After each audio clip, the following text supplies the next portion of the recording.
Oke, jadi saya manggil teman-teman sekalian lah ya, teman-teman sekalian, abang-abang, kakak-kakak. Jadi kita hari ini apa namanya tentang sosiologi nih ya. Alhamdulillah banyak juga yang ngambil TK sosiologinya. Dan gini ya, sebelumnya saya doakan juga semuanya lulus, amin ya. Amin kan abang, kak. Amin, Pak. Amin ya. Nanti dipermudah ketika ujian gitu ya. Oke baik. Jadi gini, sebelum kita mulai saya kasih gambaran. Jadi ntar soal-soal sosiologinya dia lebih ke wacana ya. Lebih ke wacana bang, nanti ada kasus ya. Ada kasus tuh tadi saya dari kemarin-kemarin juga dapat tuh bang ya. Tapi apakah itu soalnya lebih kurang kayak gitu ya. Kurang kayak gitu. Jadi wacana. Ya nanti wacana itu bang dia nanti kita ini kan, kita nalarkan gitu loh. Kira-kira sikap multikulturalismenya kemana, kemudian bagaimana bentuk aplikasi kita ke dalam sosiologinya gitu ya.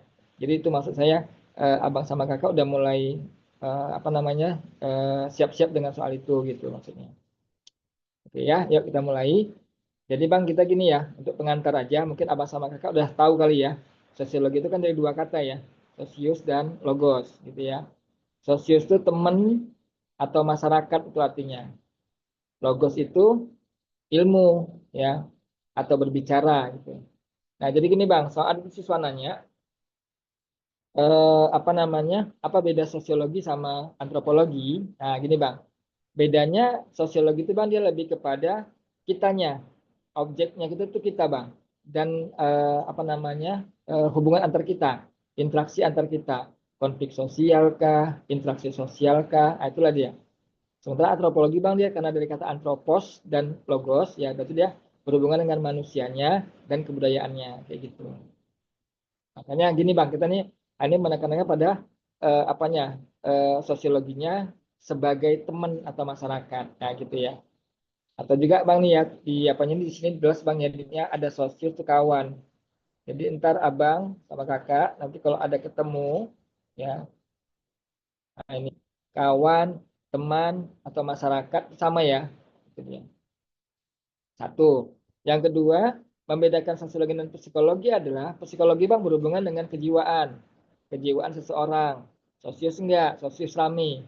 Itu bang, ingat bang ya, sosius dia tidak berhubungan dengan kejiwaan, tidak berhubungan dengan individu, tidak berhubungan dengan agama dan macam-macam. Jadi bang dia lebih ke pluralnya, kayak gitu dia. Oke ya, lanjut.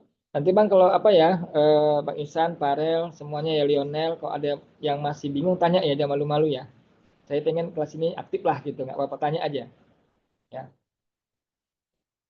Oke, next kita masuk ke lahirnya sosiologi. Ini bang dia lahirnya sosiologi. Nah, jadi gini, pertanyaannya kenapa sih kok dikaitkan sosiologi itu lahir dengan ada revolusi Prancis dan revolusi industri? Nah, gitu kan bang, sering tuh pertanyaan itu bang. Emang kenapa revolusi Prancis dan revolusi industri? Nah, kalian juga mungkin sudah tahu kali ya Bang ya, pengertian revolusi adalah merubah sistemnya Bang ya, dengan cepat dan mendasar gitu Bang. Sehingga merubah struktur masyarakatnya gitu Bang. Ya kan? Kayak Prancis Bang, merubah struktur masyarakatnya nih, yang awalnya berbentuk kerajaan, monarki absolut berubah jadi republik itu pertama. Ya Bang ya. Kedua muncul Bang, dulu kan ada kepatuhan-kepatuhan Bang. Karena dia bentuknya diktator, monarki absolut, sehingga rakyat kan nggak bisa ngapa-ngapain kan. Nah, begitu ada revolusi, udah ketahuan tuh Bang, keberanian rakyat untuk melawan penguasanya. Muncullah namanya konflik sosial. Nah gitu Bang. Ya kan dia Bang, revolusi ini Bang, dia revolusi Prancis itu merubah ya, merubah pandangan, paradigma, struktur masyarakatnya yang berubah gitu loh bang. Nah, itulah apa yang muncullah di situ sosiologi di situ bang. Nah revolusi industri ini bang berbeda bang. Ingat bang ya, revolusi industri berbeda dengan revolusi Prancis, berbeda dengan revolusi Rusia tahun 1917. Revolusi industri bang dia lebih kepada gini bentar ya. Halo bang Isan, bang Farel. Ini saya ngomongnya nggak kecepatan kan? Halo bang. Aman, Bang. Suara Aman, saya jelas. aman, aman. Aman, Bang, Suara saya aman. jelas ya. Oke sip mantap. Jadi gini bang. Revolusi industri berbeda dengan dua revolusi itu bang. Ya revolusi Prancis, revolusi Rusia tahun 1917. Ada juga bang revolusi Cina kan itu. Nah revolusi industri bang dia tidak berdarah-darah, tapi merubah sistem, aneh bang dia merubah sistem dari awalnya manual, aneh bang dia manual, berubah menjadi sistem mesin. Nah ini nih bang mesin. Nah sehingga bang akhirnya merubah kan bang, merubah struktur masyarakat yang awal gotong royong, nah, yang awalnya gotong royong, gotroy ya bang, ya saya singkat gotroy, ini bang berubah kan menjadi spesialisasi, lu, gue, nah gitu bang sini bang. Nah di sini bang ladangnya sosiologi gitu loh bang. Makanya Perancis dan sama industri bang dia apa ya gitu bang ya latar belakang dari sosiologi di situ bang. Karena melihat bahwasannya masyarakatnya dinamis itu bang, kok bisa berubah ya gitu bang, kayak gitu. Ya kayak ini bang baru-baru ini kan bang kita ada mendengar tuh kan bang ada revolusi Nepal itu kan bang. Saya aja wah gila bang, pejabatnya di habis kan bang, habis yang ditelanjangi, dilempari, wah, bahaya banget tuh bang. Nah, itu bang dia merubah ya. Itu bang sosiologi itu bang, sosiolog tuh melihat itu bang. Ternyata selama ini ibarat kayak bisul itu tiba-tiba pecah, wah sakit kemana-mana kan gitu kan bang. Nah, gitu ya Bang, itu dia ya. Makanya salah satu kelahiran sosiologi itu dia karena ada dua revolusi ini ya. Tapi ingat Bang ya, revolusi ini memang dia tidak berdarah-darah, tapi dia lebih kepada merubah sistemnya. Sistem dari gotong royong manual ya kan, yang guyup, kemudian yang apa Bang berbentuknya itu mekanik akhirnya berubah gitu Bang. Ya. Oke, yang kedua Bang, timbullah sistem kapitalisme. Nah, ini mungkin ada sebagian teman-teman ya, itu yang masih bingung kapitalisme itu apa. Kapitalisme itu dari kata capital Bang, capital modal. Jadi Bang, dampak dari industri ini Bang, muncullah kapitalisme. Ya Bang ya. Dampak dari ini Bang, muncullah namanya kapitalisme di sini Bang, di abad ke-15 nih Bang. Itu apa? Misal maaf nih ya, Lionel ini punya uang dia Bang. Lionel punya uang dia. Itu dia bisa dengan modal dia itu bisa buka Carrefour di mana-mana, bisa buka KFC sampai 10.000 cabang pun. Nah, itu ada Bang. Muncullah ketika itu dampak revolusi industri menyebabkan banyaknya si pemilik modal itu Bang membuat cabang di mana-mana. Ya itu Bang muncul istilahnya ada neokolonialisme itu kan Bang. Belum mandi Muncul adik pasti. muncullah namanya liberalisasi perdagangan kayak gitu. Itu juga lah, ingat Bang ya, di sini Bang kita tidak melihat ekonominya Adik, tapi sistemnya. Sistem kapital di mana si pemegang modal, si pengusaha itu Bang memegang si proletar tadi itu Bang untuk bekerja sama dia. Oke. Kemudian yang ketiga Bang, ini Bang berkenaan dengan si Martin Luther Bang ya. Ini Bang juga ada di beberapa buku disebutkan bahwasannya perubahan ini terjadi ketika ada beberapa reformasi-reformasi yang dibuat Martin Luther ya Bang ya untuk apa namanya merubah pemikiran yang selama ini kaku berubah gitu Bang. Nah, itu di apa namanya di Eropa Bang ya, di Jerman, kemudian ada juga Bang di apa kayak Martin Luther ya. Kemudian ada Jan Hus ya, kemudian nanti juga ada siapa tuh eh pokoknya ada beberapa tuh Bang ya, dia pendukung-pendukung Martin Luther Bang dia merubah reformasi itu Bang dia. Dari arahnya yang kaku, pemikiran kaku menjadi pemikiran terbuka gitu. Yang keempat Bang, pemikiran apa perubahan di bidang sosial politik. Nah, ini juga Bang, salah satunya tadi Bang ya, Revolusi Prancis berubah di Bang saya bilang tadi. Awalnya yang masyarakatnya itu kayaknya pendiam, penurut, tiba-tiba wah meledak Bang ya kan. Jadi chaos. Wah, ibarat kayak apa ya? Ketika kita mijak semut, semutnya balas gigit, nah, kayak gitu dia. Yang kelima, lainnya ilmu pengetahuan modern. Nah, sini dia. Nah, salah satunya sosiologi itulah dia.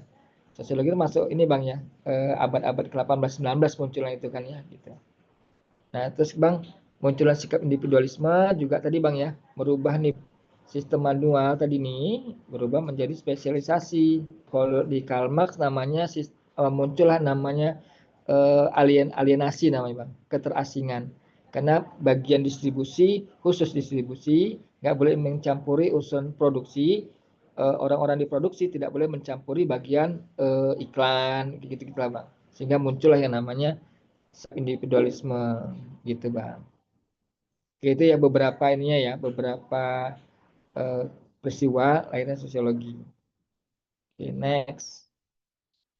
Tokoh perintisnya. Nah, gini Bang. Ini saya urutkan Bang ya. Sebenarnya bukan urutan juga sih. Ada beberapa tokoh lah gitu ya.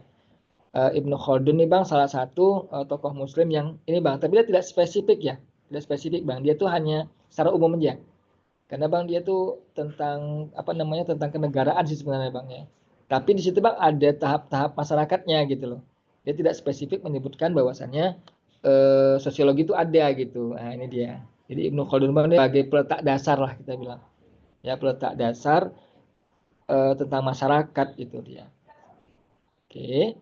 Agustus Comte ini Bang dia. Tapi Bang kalau ini kok dia ditanya bahwa apa nah Bapak sosiologi nih Bang, Agustus Comte ya, bukan Ibnu Khaldun gitu ya. Karena ini ya Bapak sosiologi. Nah, gini ya, yang si Agustus Comte-nya ini. Nah, karena Bang dia mengaplikasikan metode ilmiahnya. Nah, ini ternyata masyarakat itu ada 3 fase katanya. Tahap teologi, ya Bang ya, tahap teologi, itu Bang tahap masih supernatural. Abang sama kakak mungkin pernah dengar animisme, dinamisme gitu ya. Nah, itu masih tahap teologi tuh. Dimana dulu kita, kalau kita belajar sejarah kan ada apa bang namanya menyembah roh nenek moyang, animisme gitu kan. Pokoknya percaya dengan hal-hal gaib lah, supernatural.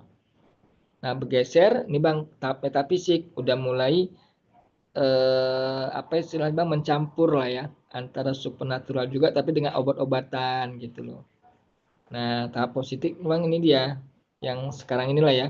Kita percaya dengan ilmu pengetahuan kayak gitu sih. Oke, ini jadi nanti kalau ada pertanyaannya Bapak sosiologi ini Auguste Comte gitu. Nah, kemudian Karl Marx ini tokoh juga ya, tokoh sosiologi juga yang ya ini banyak mengatakan bahwasannya dia juga Bapak komunis ya gitu. Karena Bang dia itu apa ya mengangkat itu tentang ini Bang. Ini dia judul bukunya. Ini dia Komunis Manifesto Komunal. Jadi masyarakat, Bang. Manifesto masyarakat itu sebenarnya. Dan Das Kapital. Apa dia dianggap sebagai bapak komunis karena Bang dialah Bang yang mengungkapkan teori-teori bahwasannya perjuangan kelas orang-orang miskin itu mesti menguasai ini Bang ya, mesti menguasai. Ini dia.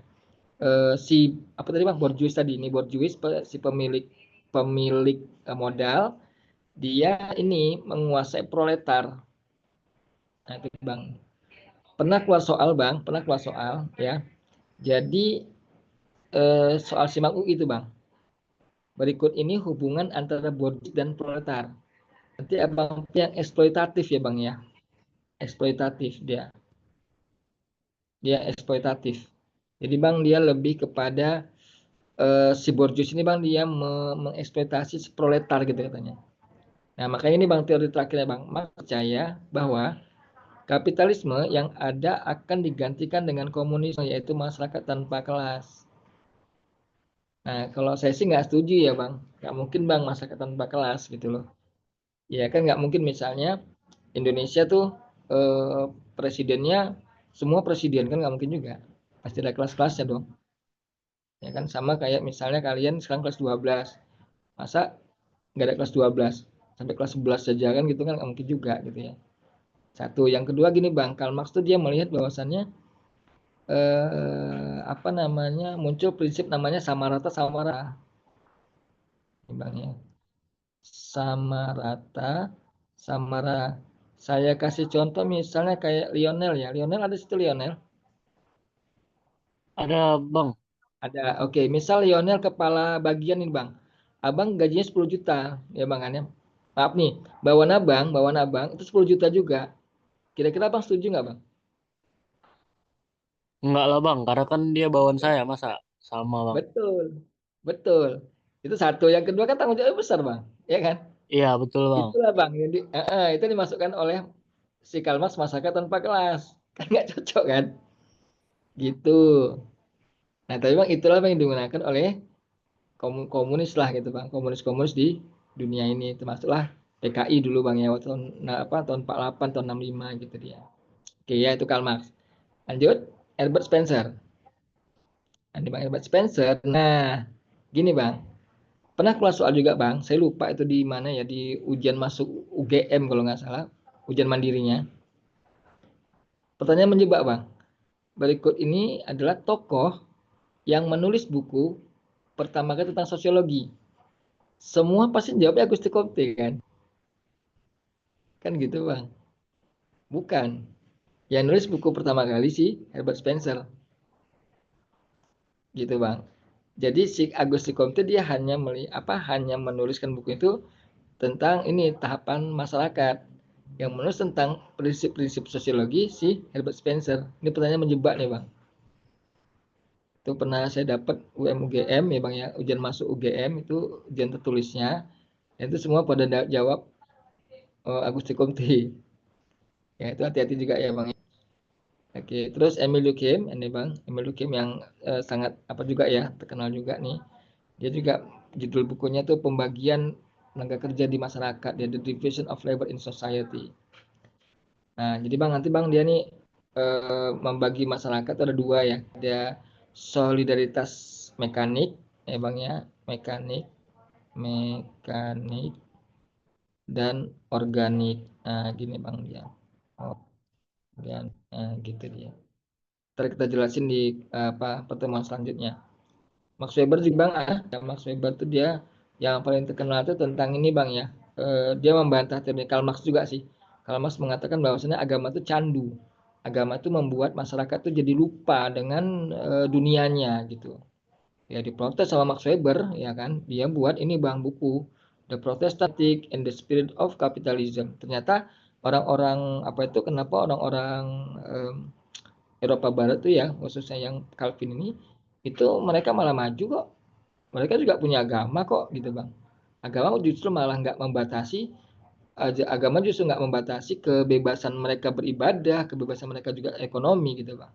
Nah jadi Bang nih Max Weber Bang dia kumulatif Bang ya, kalau di teori apanya, di teori apa sifat-sifat sosiologi Bang dia kumulatif. Jadi Max Weber itu Bang dia memperbaiki, menambahkan ya atau mengkritisi teorinya Karl Marx gitu Bang. Ya kan bahwasannya ternyata etika Protestan itu juga mengajarkan tentang semangat untuk bekerja gitu loh. Oke, itu Bang 6 tokoh ya Bang ya, 6 tokoh sosiologi. Sampai sini ada pertanyaan Bang sebelum kita lanjut. Kira-kira ada unek-uneknya nggak kira-kira? Silakan kakak-kakak boleh juga. Siap, tidak ada, Bang. Oke, siap. Dengan siapa nih Kak? Dengan Azum Mutia Rahma. Oke, Mutiara, mantap. Oke ya, lanjut. Tani, kalau kecepatan bilang, kalau kelambatan juga bilang. Oke, hakikat sosiologi. Sip. Lanjut. Ingat Bang ya, Selo Sumadjan, Sulaiman Sumadi ini tokoh ini Bang ya. Dulu kami juga kuliah nih pakai buku-buku dia nih Bang. Mantap bukunya Bang. Oke. Hakikat sosiologi meliputi. Sosiologi merupakan ilmu sosial dan bukan pengetahuan alam. Iyalah, kita kan nggak ada rumus-rumus. Orang kita yang diperhatikan masyarakatnya ya Bang ya. Kayak. Jadi yang kita lihat tuh masyarakatnya, bukan rumus-rumusnya gitu loh. Sosiologi bukan ilmu normatif. Nah, normatif di sini Bang gini Bang, Kak. Normatif di sini maksudnya itu gini. Maaf nih ya. Abang sama Kakak tahu kan norma agama ya? Norma agama kan melarang kita itu apa ya, bebas sebebas-bebasnya nggak boleh kan? Ya kan Kak Mutiara kan? Itu namanya normatif. Kamu bohong ya, kamu berdosa. Kamu nipu ya, kamu berdosa. Itu normatif. Nah, kita nggak gitu. Kita bukan sosiologi itu bukan ilmu agama gitu loh. Kita itu tetap ilmu yang kategoris. Kategoris ini maksudnya gini Bang, Kak. Kita apa ya, tidak hanya berpatokan pada ini kan kayak tadi kan Max Weber Bang, dia kan melihat bahwasannya apa benar ya apa namanya agama tuh malah membuat orang malas kan, enggak kan Bang. Nah, diteliti sama dia ternyata enggak juga, justru agama Protestan itu membuat masyarakatnya apa Bang namanya semangat bekerja kan gitu. Itu nama kategoris gitu lah Bang. Ya Bang ya kayak jadi kan kita tuh bukan apa ya, bukan bukan menghakimi, menjudge oh kamu masuk neraka itu enggak juga gitu sih. Oke lanjut. Sosiologi merupakan pengetahuan yang murni. Murni sini Bang, itu dia bukan terapan. Terapan di sini dokter. Aduh, Isan sakit, suntik, ceger, selesai, minum obat, siap, ya kan?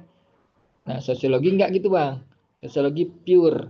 Ngelihat gejala-gejala masyarakat, kemudian apakah bisa langsung sembuh? Enggak juga. Enggak gitu. Sosiologi hanya memberikan data, memberikan masukan, memberikan saran gitu doang Bang. Nah, itu Bang. Makanya gini Bang dia. Nah, tapi gini Bang, ada juga Bang ini ya, beberapa buku menyebutkan gini Bang. Sosiologi itu bisa berbentuk ada teoritis, ada terapan. Teoritis gitu gini Bang. Nanti pas kalian kuliah ya Bang ya. Kuliah itu nanti tuh kan kalian dikasih tugas ya. Dikasih tugas kayak skripsi itu Bang tuh lebih kepada teoritis.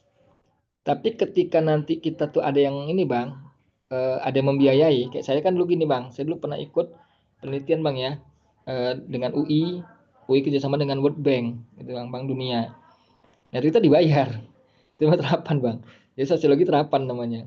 Tapi bukan ilmu pengetahuan terapan nih Bang ya, beda Bang. Sosiologi saya itu sosiologi terapan, yang saya itu dibayar gitu loh. Saya itu diupah, bukan ilmu pengetahuan terapan ya Bang ya. Jadi sosiologi saya itu eh, penelitian saya itu ntar diupah sama mereka gitu. Tapi hasilnya benar-benar gitu bang, datanya benar-benar nggak boleh kita data tuh data yang dimanipulasi nggak boleh, datanya data spekulasi nggak boleh bang.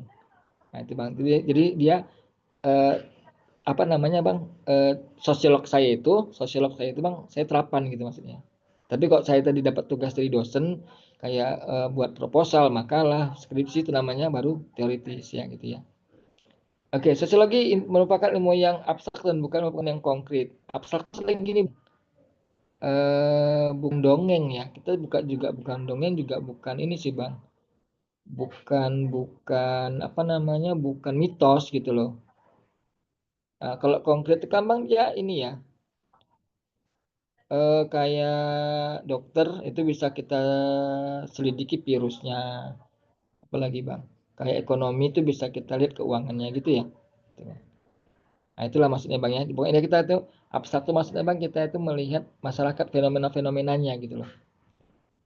Ya, terus 5 sosiologi bertujuan untuk menghasilkan pengetahuan pola umum. Ya, jelas ya Bang ya. 6 sosiologi merupakan pengetahuan empiris. Empiris nih Bang dia melalui serangkaian penelitian. Jangan lupa nih Bang.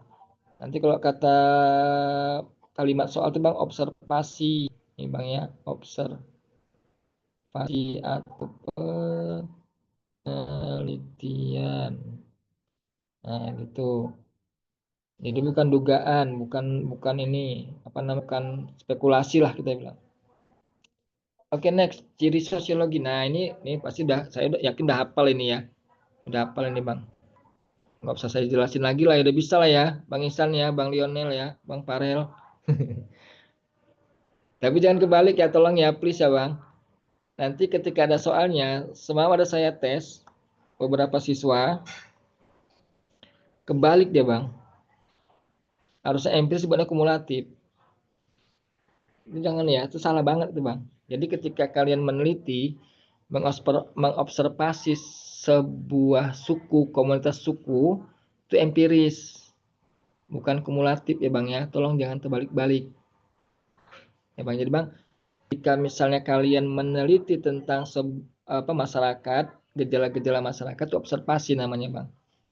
Dan itu kenyataan nih Bang ya, bukan direkayasa, bukan di apa namanya Bang ya, atas keinginan kita tuh nggak boleh.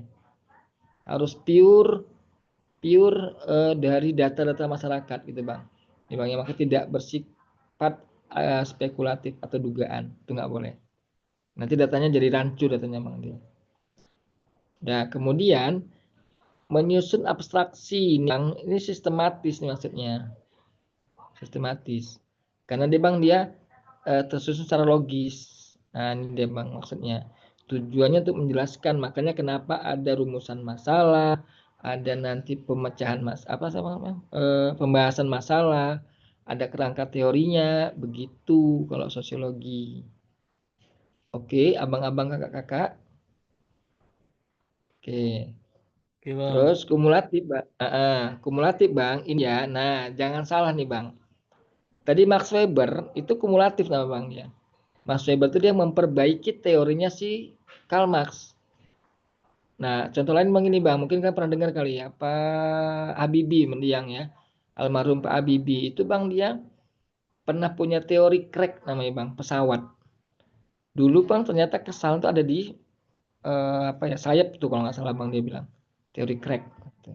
Nah, itu namanya kumulatif, dia memperbaiki teori yang dulu, yang lama tuh diperbaiki dia Bang nih Bang. Diperbaiki, diperluas serta memperhalus teori-teori yang lama gitu. Ya Bang ya, itu namanya kumulatif. Jangan salah Bang, please jangan salah. Oke ya Kak ya Bang ya, jangan salah. Terakhir sifatnya non etis. Nah non etis nih. Nah etis, etika. Berarti kita tidak melihat baik buruknya. Jadi ketika misalnya Bang Ihsan dan semuanya itu kan mengadakan penelitian maaf nih tentang misalnya pemulung atau pengamen jalanan atau anak jalanan, itu Bang kan tolong please jangan ih jijik lah, ih kok kayak gitu ya, jangan gitu Bang. Jadi kita apa ya pure em, pengen tahu mereka gitu loh. Ya kan jangan merasa jijik, jangan merasa sok oh itulah pokoknya. Itu nggak boleh. Karena apa? Tujuan kita ini Bang, tujuannya untuk menjelaskan fakta tersebut secara analitis. Itu dia. Oke, saya yakin dan percaya sifat sosiologi semuanya hafal. Oke, sip? Sip, Bang? Oke bang. Oke, mantap. Sip, Bang. Next. Objek kajian sosiologi. Nah, ini sama kayak kita belajar geografi, sama kayak kita belajar biologi, ada objek kajiannya. Ya kan, Bang? Objek materialnya, nih Bang, manusia sebagai individu maupun sebagai kelompok sosial. Itu dia. Itulah objek material kita. Sama kayak dokter itu objek materialnya penyakit, ya kan? Kalau geografi itu objek materialnya itulah itu Bang, ada atmosfer, ada litosfer, ada hidrosfer, nah gitu-gitu. Nah, kita manusianya, Bang. Karena Bang dia dari kata sosius. Sosius berarti manusianya, tapi sebagai individu maupun sebagai kelompok sosial. Objek formalnya apa? Nah, nih Bang, objek formalnya itu dia hubungan sosial antar manusia serta proses yang timbul dari hubungan tersebut hingga membentuk struktur sosial. Nih Bang dia. Hubungannya. Nih, proses yang timbul hingga membentuk struktur sosial.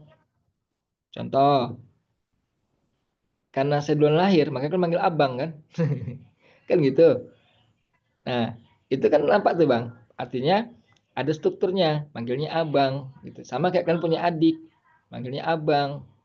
Nggak mungkin misalnya manggil nama, apalagi kita sama orang tua kita manggil nama, mentiko kali lah ya kan? Itu nggak boleh. Oke, jadi Bang, ini hubungannya ya, objek formalnya. Nanti tolong Abang bedakan. Ya, itu ya objek kajiannya. Terus ruang lingkup sosiologi apa aja? Nah, ini juga kadang ada dijelaskan di sekolah, kadang nggak ada nih. Ini saya jelasin. Abang fokus pada depannya Bang. Makro itu besar. Meso, kalau Abang pernah dengar mesolitikum. Nah, itu meso berarti tengah-tengah dia. Satu lagi mikro, kecil. Nah, makro sosiologi. Sosiologi mempelajari sistem masyarakat secara menyeluruh. Nih Bang, secara menyeluruh nih ya, masyarakat secara menyeluruh serta dalam sistem masyarakat dunia. Contohnya apa? Contohnya nih bisa. Contoh. Oke, ini Bang. Kan tadi si apa Bang? Si eh, Karl Marx tadi ya, Karl Marx. Dia menjudge Bang bahwasannya agama itu candu. Bagi semua Bang dibilangnya. Agama itu candu, membuat orang itu tidak bisa. Nih Bang, ini agama, ini teori Marx nih. Saya pakai tanda kutip candu. Tuh, bagi masyarakat. Ini kata Karl Marx Bang ya, bukan kata saya ya. Ini saya Bang nanti ini pula. Nih kata Karl. Nah, dia menyamaratakan bahwasannya agama itu candu bagi masyarakat. Kan bahaya tuh Bang. Jadi semuanya akhirnya si Max Weber tadi Bang dia meneliti lah Bang. Gitu. Itu Bang ya satu. Contoh lain tuh apa? Misal gini Bang. Ternyata Bang bukan hanya di apa Bang ya, bukan hanya di Indonesia Bang ya. Kemiskinan tuh juga ada kan di negara lain. Kan gitu Bang. Ketimpangan sosial kan bukan hanya di Indonesia. Ketimpangan sosial juga ada di negara maju, di Eropa, di mana aja itu ada ketimpangan sosial gitu loh. Nah, itu namanya makrososiologi Bang ya, dia secara menyeluruh gitu. Nah, baru meso, mempelajari institusi khas. Dia udah mulai mengecil nih Bang, institusi khas. Itu apa? Contoh misalnya lembaga keluarga Bang. Lembaga keluarga itu kan dia ini ya, secara apa namanya Bang, secara fungsinya kan lembaga keluarga itu kan dia ini ya, ada proteksi, ada reproduksi gitu ya. Nah, itu dia lembaga-lembaga sosial itu meso namanya, Bang. Karena dari lembaga itulah, Bang, muncullah beberapa banyak fenomena-fenomena. Kalau anak kurang kasih sayang, ya itu katanya sih ini, katanya, Bang, ya, katanya ya. Itu apa namanya, si anak jadi bandel gitu-gitu kan. Kemudian kalau misalnya lembaga keluarganya itu bang dia miskin, nah, muncul nanti kemiskinan secara umum kayak gitu-gitu sih. Jadi bang dia ini berhubungan dengan lembaga ya bang, ini yang meso ini. Sama kayak ini bang, kalau di negara korupsi itu muncul ketika lembaga politik yang ada tidak, nah itu bang dia, tidak bahkan membiarkan ya kadernya itu bang untuk balik modal, itu istilahnya ya. Kata kunci itu bang, kata tanda kutipnya membiarkan kadernya untuk ya udah, kan kamu udah banyak keluar biaya, nah, gitu sih. Ya, itu mikro bang, dampak sistem sosial dan kelompok primer pada individu. Nah ini bang, kalau saya sih pakai teorinya itu bang ya, Emil Durkheim yang ada teori bunuh diri ya bang ya. Dia ada 4 penyebabnya itu, nanti ada altruistik, ada fatalistik, ada anomi, ada egoistik itu bang. Jadi itu semua bang berdampak pada si individunya. Nah, kalau kalian pernah belajar bang yang ada materi kelas 11, sosialisasi dan pembentuk kepribadian, nah itu bang, itu mikrososiologi namanya. Jadi ketika Ihsan, Mutiara, Farel semuanya kan bang ikut di pramuka, ikut di paskibra, ikut di ekskul, itu pasti akan membentuk kepribadian kalian. Itu namanya mikrososiologi gitu. Oke, aman ya. Oke, next, manfaatnya. Sosiologi itu apa sih manfaatnya? Nah, nanti Bang. Abdul Shani, ini profesor sih Bang dia. Terakhir tuh dapat profesor deh Bang. Manfaat sosiologi adalah lain, perencanaan sosial nih Bang. Ini saya sedikit ceritakan Bang. Ya. Jadi kalau kalian tahu nggak Bang, yang dulu Gubernur Jakarta namanya Ahok, ya. Gubernur Jakarta, DKI Jakarta itu namanya Ahok. Sama Bu Risma hari ini sebelum dia jadi Menteri Sosial Bang, dia pernah jadi gubernur di Jawa Timur. Nah, dua gubernur di bang, katanya bang bagus mereka kepemimpinannya bang, tegas gitu ya. Nah, mereka tuh bang ada satu kebijakan ya, Ahok pengen pengen merubah Kalijodo bang namanya bang, kawasan prostitusi jadi tempat yang asri, yang bagus, bersih. Maka mereka mesti menggusur kan, maka Pak Ahok mesti menggusur tuh. Satu, yang kedua Bu Risma hari ini di Jawa Timur pun ada namanya bang, gangnya tuh gang gang apa ya namanya, gang Doli bang ya, itu termasuk prostitusi juga bang situ bang. Dan itu kak mau dibuat image-nya yang positif, jadi maksud Bu Risma hari ini adalah mau menggusur juga. Nah pertanyaannya bang kak, kalau seandainya Ihsan, mana Ihsan, ada Ihsan kan San, Ihsan, oh nggak ada ya, Parel, ada Parel, halo, cek cek, ada Ihsan nggak nih, Parel ada nggak Parel? Oke, contoh gini Bang, misal saya gubernurnya, Farel, kalian semua nih Bang, tinggal di situ. Saya gusur, saya gusur tanpa ada apa namanya Bang, tanpa ada peri kemanusiaan lah gitu beratnya. Kalian protes nggak kira-kira Bang? Coba jawab dulu Bang.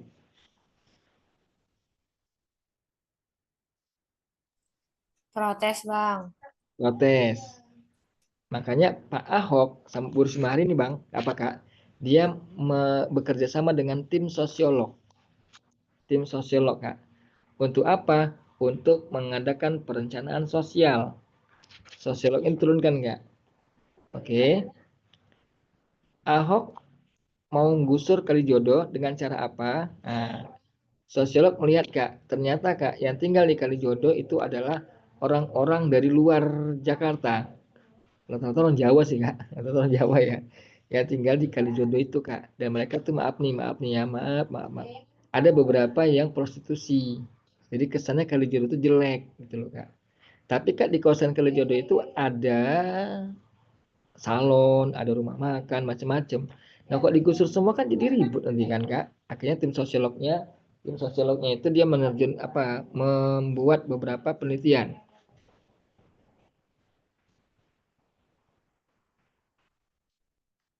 Nah, jadi akhirnya diambil satu kesimpulan Bang. Akhirnya rencananya gimana? Nah, mereka ini direlokasi, dibangunlah rumah susun, dibangunlah rumah susun. Nah, itu rumah susun itu untuk mereka gitu. Tapi kalau bisa jangan lagi prostitusi gitu ya. Nah, Bu Risma hari ini sama juga kayak gitu, Bang. Bedanya gini, ternyata Bang di Gang Doli itu ya orang setempat situ. Nah, akhirnya Bu Doli menurunkan tim sosiolog itu dia dengan cara akhirnya pemecahannya adalah memberikan modal usaha. Jangan lagi prostitusi ya, gitu. Nah, Bang, jadi ya tim sosiolog itu dia sebagai perencana sosial bagi pemerintah daerah membantu rakyatnya gitu. Yang kedua ya, data sosiologi dapat digunakan untuk proyek penelitian dan penerapannya. Ya, yang saya bilang tadi Bang ya, saya juga pernah diajak tuh Kak ya, kerjasama tuh UNDP juga pernah Bank Dunia dulu tuh kan sebelum COVID itu dulu. Wah, banyak tuh uang mereka tuh untuk penelitian gitu, ya kan. Sosiologi berguna untuk merencanakan, melaksanakan atau mengevaluasi pembangunan. Oke, pemecahan masalah sosial ya ini dia manfaatnya. Oke, itu dia Bang. Oke, next sebelum kita masuk ke soal. Perspektif dalam sosiologi, struktur fungsional adalah struktur yang menekankan asumsi dasar. Sistem sosial berjalan sebagaimana mesin untuk mencapai keseimbangan. Nah, ini Kak, ini sering tanya sama saya juga. Teori struktural fungsional, ini dia Kak, melihat bahwasannya masyarakat itu selalu seimbang dan teratur. Ya Kak, ini jangan lupa Kak ya. Keseimbangan sosial dan keteraturan. Ini dia. Makanya apa namanya tokoh-tokoh struktural fungsional Kak dia sangat menentang namanya perubahan sosial. Karena Kak perubahan sosial Kak bisa merusak sistem di masyarakat gitu katanya. Nah, dibantahlah oleh dari konflik khususnya Karl Marx bahwasannya konflik di masyarakat di negara sebesarnya merupakan keniscayaan dan terjadinya konflik di masyarakat itu disebabkan oleh adanya upaya untuk mengejar hal-hal yang bersifat langka diperebutkan. Kan nggak mungkin Bang kalau misalnya adem ayem semua pemimpin. Ya, siapa yang mau kerja kan gitu kan. Nah, dibantah oleh konflik. Nah, makanya kenapa presiden cuma satu, ya kan Bang? Kemudian apalagi gubernur cuma satu kan nggak mungkin dua. Karena ada yang diperebutkan kayak gitu. Oke, interaksionisme simbolik teori menekankan asumsi pada pemberian makna-makna atau simbol-simbol yang ada di masyarakat. Nah, itu dia. Jadi kita mengenal namanya ini Bang ya. Kalau apa namanya ini kayak kalau nggak salah itu apa ya peduli AIDS kalau nggak salah ya. Nah, gitu ya. Terus kalau misalnya yang ada gini, ini dilarang parkir gitu kan. Kalau gini, nah ini dilarang masuk. Nah, gitu kan. Jadi ada makna-makna tertentu gitu yang kita ini kan, yang kita pahami. Oke, masuklah ke soal. Saya mau ngetes dulu nih kira-kira nih. Kerjakan dulu 1 sampai 5 bisa ya? Saya Bisa, kasih Bang. waktu, saya kasih waktu 5 menit lah. Enggak usah lah, 3 menit lah ya. Ya, Ya, 3 Bang. menit sampai 5 soal. Oke. Silakan Kak Muti. Kalau ada kalimat yang kurang paham tanya. Ya, Bang. Ya, kerjakan dulu ya.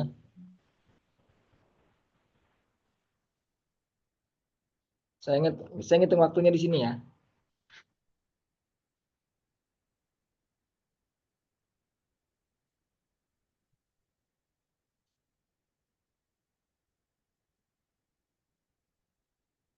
Sabar ya Bang, baca dulu. Iya, iya nggak apa-apa, nggak apa. Aman-aman. Saya kasih waktu 4 menit lah, 4 menit.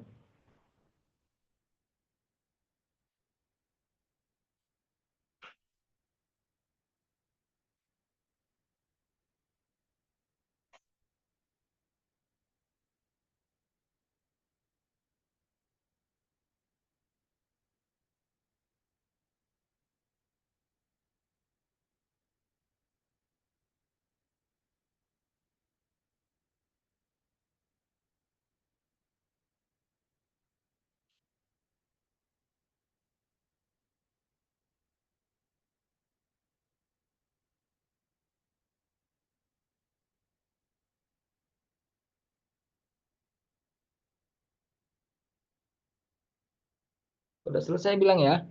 1 sampai 5 aja. Saya hitung waktunya nih.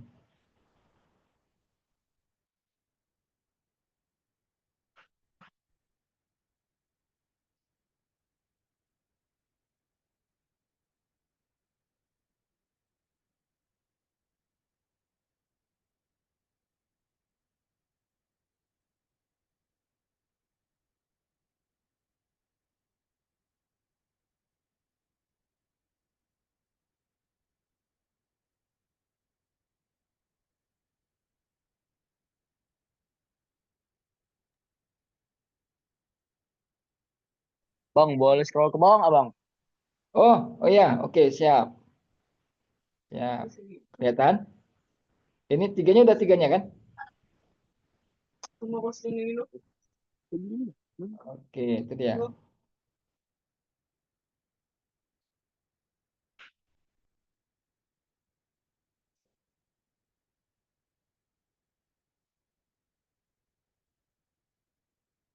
Waktunya 2 menit lagi.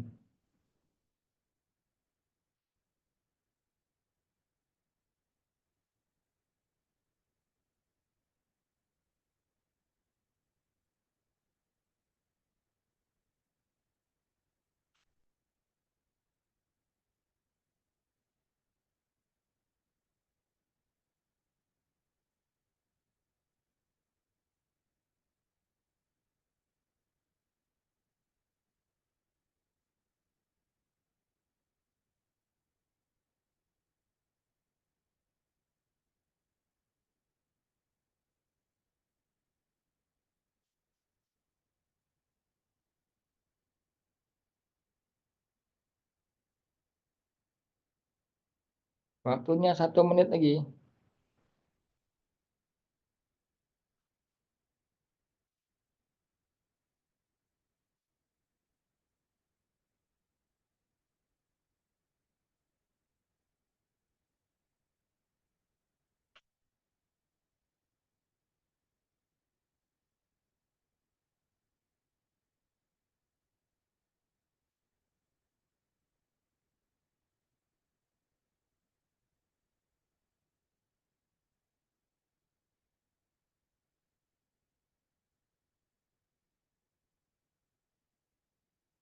Setengah detik lagi, setengah detik. Setengah menit lagi.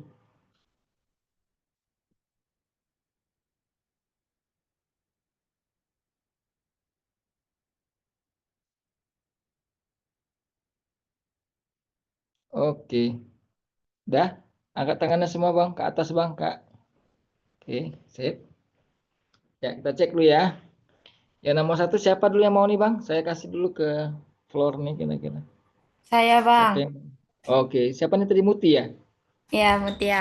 Oke, Mutiara. Oke, jawabannya apa Mutiara? Jawabannya D, empiris. Kenapa nggak yang B, Kak? Jadi, kenapa saya memilih Oke, empiris? Karena kan ya. kalau empiris itu dia berdasarkan penelitian atau kayak Mhm. observasi lah gitu. Sedangkan Oke. dia itu mau mengamati, mengamati itu dengan Mhm. arti observasi kan, Bang. Kenapa Mhm. saya nggak Oke. milih kumulatif? Karena kumulatif itu dia yang teori-teori yang dibenarkan, bukan Mhm. bukan Mhm. berdasarkan observasi gitu. Itu Oke, menurut saya, Bang. good, bagus. Kita lihat dari kalimatnya, betul nggak? Betul, Paten. Tengok kalimat yang kedua ya, kedua. Peneliti ikut kegiatan dari kehidupan sehari-hari mulai bertani, berburu, itu artinya empiris. Nah, saya agak luruskan, kumulatif itu gini Kak, bukan membenarkan, tapi memperbaiki. Nah, di soal kan nggak ada di sebelahnya memperbaiki teori kan. Nah, Iya, betul Bang. jawabannya empiris, betul. Good, mantap. Good job. Nomor 1 aman ya, semua bisa lah ini ya. Oke, checklist Bang, nomor satunya, kalau benar. Oke, aman ya, nomor 1 ya. Oke, Iya, good. Bang. Ya, selain Mutiara, nomor 2, siapa yang mau nih? Ini kan ada 4, ini ada 4, nih, 4 ini ya, coba satu-satu dulu deh. Yang bersedia, silakan. Ada yang nggak mau, ada yang mau nggak kira-kira? Silakan Bang, jangan malu-malu Kak. Ayo, kita sini belajar kok, nggak apa-apa. Sampai jam 11 kita nih kan? Enggak ya?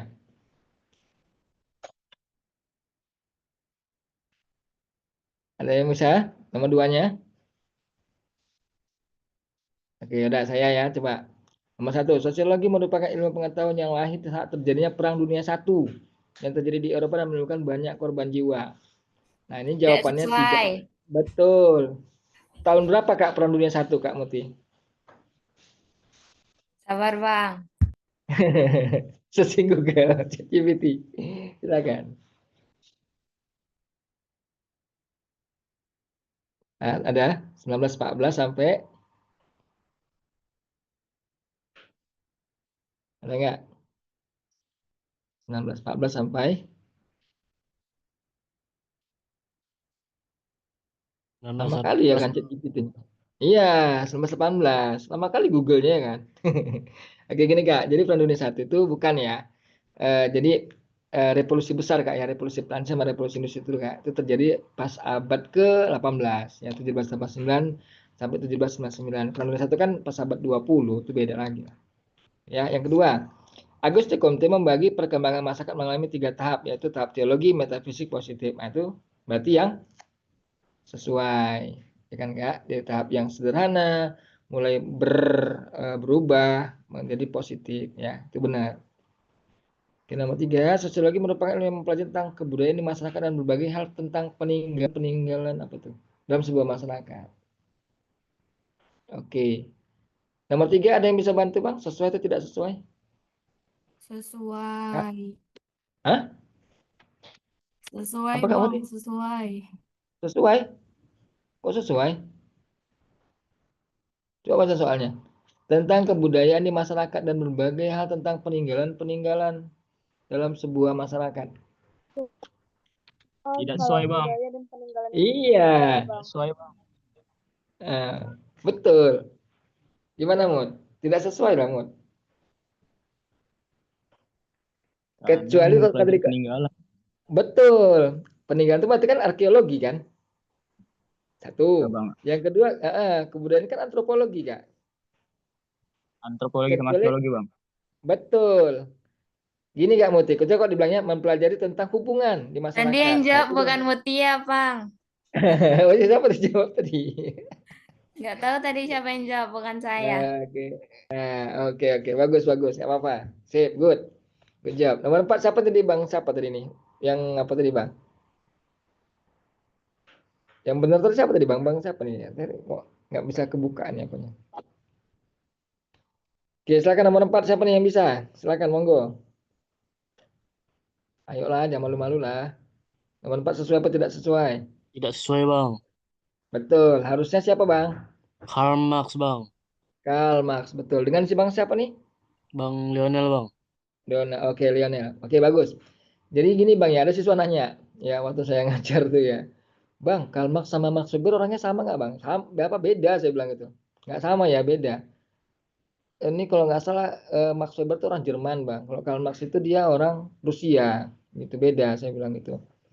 Dan bapak mamanya juga nggak kenal kayaknya kan, gitu Bang. Nah, harusnya Karl Marx Bang ya, betul. Oke, good. Nomor 3. Oke, monggo. Siapa lagi nih yang bisa nih? Jawaban lebih dari satu. Siapa aja nih kira-kira? Selain Lionel, selain Muti, ayo silakan. Jangan malu-malu Bang.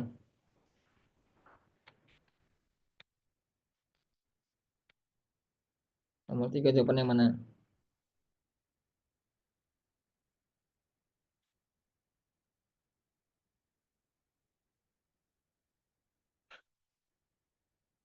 Dan tahu? Nomor 3.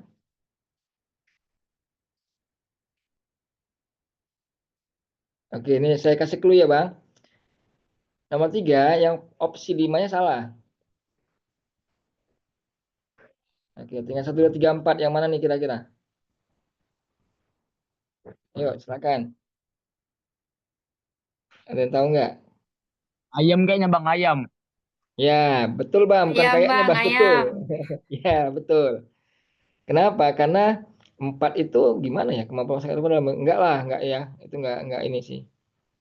Ya, Bang, betul jawabannya ayam. 1, 2, 3. Oke, ya, aman ya semuanya ya. Oke, sip. Ada pertanyaan Bang sebelum kita lanjut? Oke, lanjut. Nomor 4. Sosiologi tidak hanya terkait dengan kelompok pertemanan, tapi juga berkaitan dengan hubungan sosial dan dampak yang terjadi dalam hubungan sosial tersebut di masyarakat perkotaan, ya kan? Terus, untuk mengkaji fenomena dan gejala yang terjadi pada masyarakat perkotaan, maka dibutuhkan cabang ilmu sosiologi, yaitu, nah ya udah jelas, ini langsung ngarahkan ke perkotaan. Nah, jadi gini Bang ya, Kak, biasa kasih tau dulu. Ntar kalau ada ngambil psikologi, ya kan, atau komunikasi itu ada juga Bang dia. Mapel tentang sosiologi juga ada tuh Bang mata kuliahnya. Sosiologi terpecah lagi tuh Bang, Ini udah ABCD ini Bang. Ada industri, ada perkotaan, pedesaan, kesehatan, keluarga, wih banyak lah Bang pokoknya. Nah itu ya. Jadi udah jelas ya jawabannya nomor 4 tuh yang bola gitu dia. Oke, good. Kenapa nggak yang Bang? Sosial- Bagus. Kenapa Kak? Sosiologi urbanisasi itu apa, Bang? Oke, bagus, bagus. Jadi sebenarnya Kak sosial urbanisasi itu ada bagian dari perkotaan gitu loh Kak. Ya. Itu sengaja sengaja dibuat itu untuk mengalihkan itu aja sih Kak. Jadi urbanisasi itu bagian dari sosiologi perkotaan karena ada fenomena. Jadi untuk mengkaji fenomena dan gejala-gejala terjadi dalam masyarakat termasuklah urbanisasi Kak. Itu kan gejala-gejala. Kenapa sih orang pengen ke kota gitu Kak? Itu urbanisasi bagian dari perkotaan. Itu ada di bukunya Pak Parsudi Suparlan gitu Kak dia.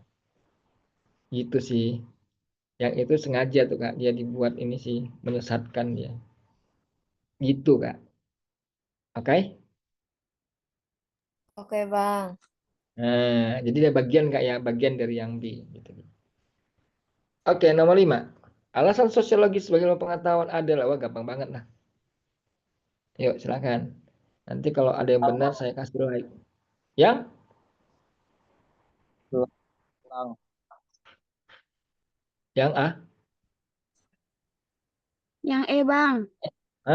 Iya, yang E. Yang E Bang, kan ilmu pengetahuan kan? Heeh. Karena Yang A empiris itu bang, langsung terjun ke lapangan. betul, sip, mantap. Dan rasional ya Bang, dan rasional, gitu dia. Oke, bagus. Udah mantap semua deh nih. Keren semua deh. Oke, lanjut 6 sampai 10. Saya kasih waktu berapa menit ya? 5 menit ya. 6 sampai 10, 3 menit lah. 3 menit. Nanti kok bilang geser-geser ya Bang. Nih, oke, ini saya geser gini. Ya.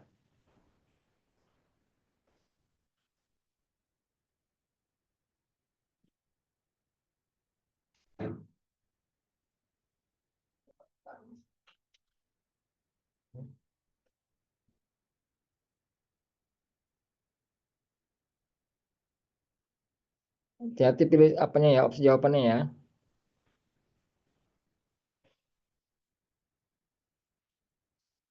2 menit lagi.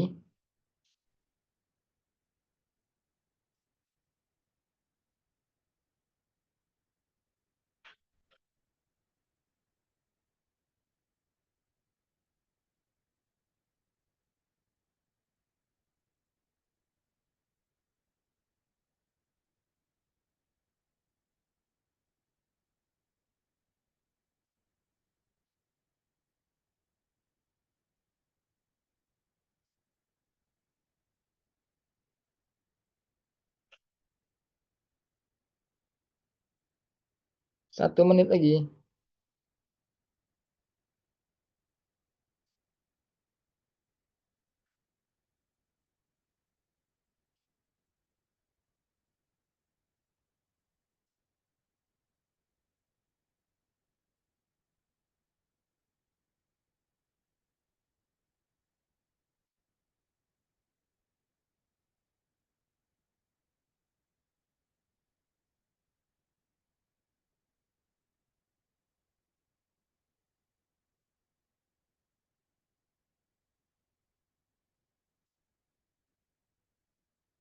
Setengah menit lagi.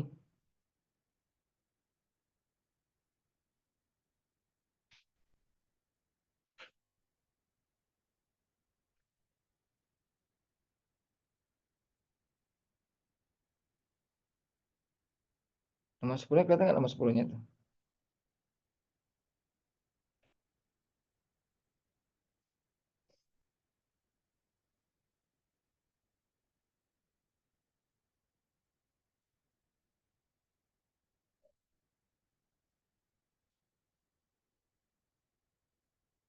Oke, tangannya semua di atas. Pas ya. Oke, next nomor 6. Berikut ini yang bukan oke. Abang sama kakak semua hati-hati ya dengan kata-kata bukan, tidak, kecuali ya. Berarti cari yang salah. Berikutnya kecuali, berikutnya yang tidak. Nah, itu hati-hati.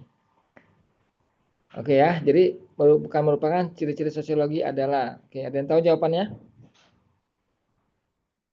C. Ya, apa skeptis Kak? What is the meaning of skeptis? Skeptic. Can you explain?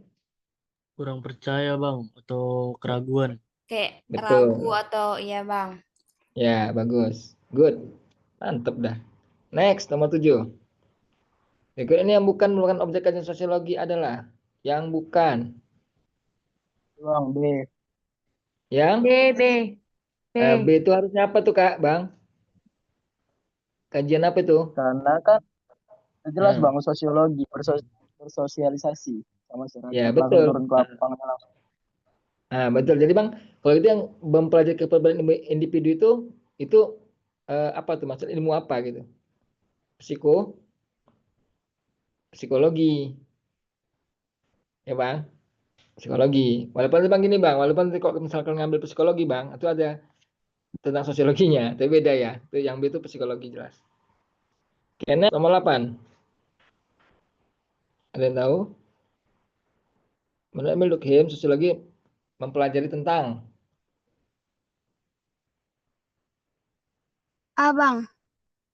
Yes, betul. Faktor sosial Kak ya. Kalau B ini tindakan sosial punya Max Weber. Ya, kalau imajinasi sosial itu kalau nggak salah punya C. Wright Mills ya. Itu dia. Jadi faktor sosial itu Kak dia tindakan kita, cara berpikir kita, cara berperilaku kita itu dibatasi ya oleh keadaan kita di sekitar kita. Ya, makanya kenapa kita tuh dibatasi nggak boleh bebas itu kan Kak ya.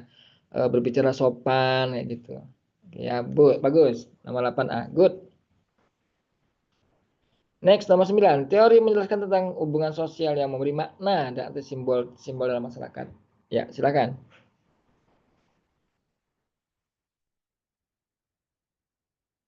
Ada yang tahu?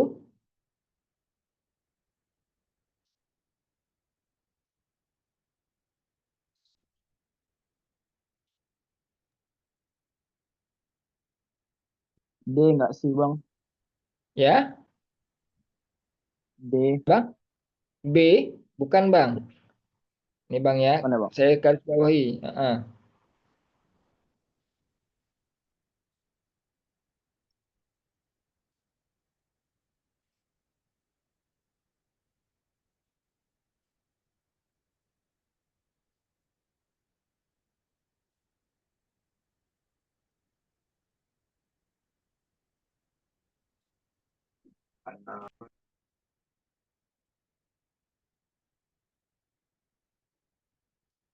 Oke, ini Bang, saya buat gambar gampang ya. Saya buat gambar nih Bang. Ada emoji juga yang terakhir, senyum.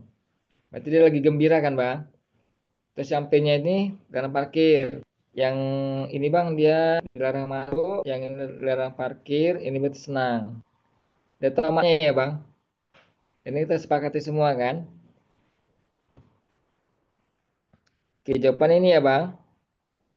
Interaksionisme simbolik. Itu dia. Lah Jadi bener tanpa bang, kita saya tadi sadari, jawab D bang. ah? Tadi saya jawab D bang. Oh D, kirain B. Benar. Benar Bang, bagus. Dodol ya, bagus Bang. Sorry Bang ya, tadi saya pikir B. Oke, Ya, bang. terakhir nomor 10. Objek kajian sosiologi yang gini aja Bang, kalau B bola, gitu Bang. D dodol lah gitu misalnya apanya. Kita aja mau ngomongnya. Oke bang, oke bang. Ah, 10 apa jawabannya?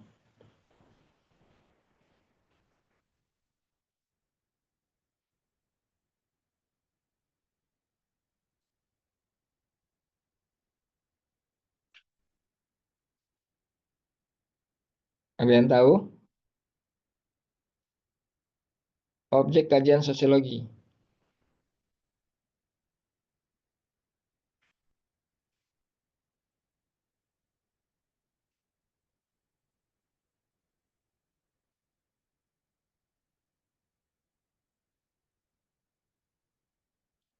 Yang bola kan?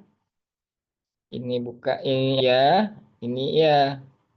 Tsunami kan enggak kan Kak? Ini lebih kepada geografi ya, alam ya. Ini juga itu. Oke. Nah, jawabannya bola. Oke, abang kakak sekalian jam 8 lewat ya. Oke. Oke, kita nggak terasa ya Bang ya Kak ya, udah 1 jam ya. Senang belajar bersama kalian, udah bagus banget ya semuanya ya. Ya saya doakan pokoknya kalian dipermudah, semuanya lulus ya Bang ya Kak ya. Tetap semangat semuanya. Oke.